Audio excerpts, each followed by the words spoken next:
What's up, amigos? Today we have the aerodynamics of someone falling on their head. So a lot of people say you shouldn't fall on your head, but I don't know. Your head is the hardest part of your body, so should you use it or not? It's a good question. Anyway, these are the aerodynamics of when you do fall on your head, if that happens. And this guy's doing it quite proudly, so that's quite good of him. And these streamlines show the aerodynamics. So around the torso part, there's quite a lot of flow separation, but between his hand and like the upper part of his left leg, there's quite a lot of flow being funneled through before it has to skip around and go through his legs instead. And there's not a lot of flow redirection in general. There's just a little bit of flow moving upwards, so it shows that this person's probably producing a bit of lift. But apart from that flow being redirected upwards, there's not a lot of roll up.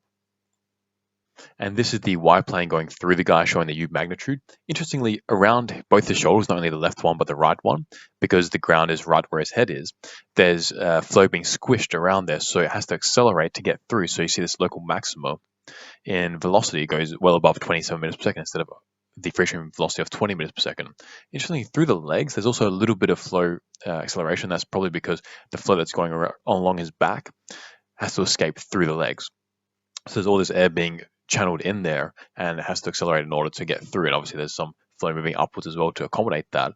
But they also do have this flow acceleration around the front of his chest part and the top part of his legs. There's quite a lot of wake because there's not a lot of air getting there. And these animated streamlines are colored in the UZ velocity, so the upwards direction. And the reason why I did this is because I wanted to see how much the flow is being redirected upwards. And it goes from 0 meters per second to 5 meters per second, red being 5 meters per second.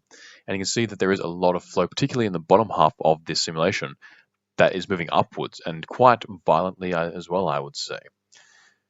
The rest of the flow seems to be fairly well behaved, especially near the ground as well. So it takes a while for this flow to start wanting to go upwards a lot. So that's in the simulation. Make sure to like, subscribe, and if you want to get better at CFD yourself, check out the CFD courses we put on, link in the description, and I'll see you in the next simulation. Peace out, amigos.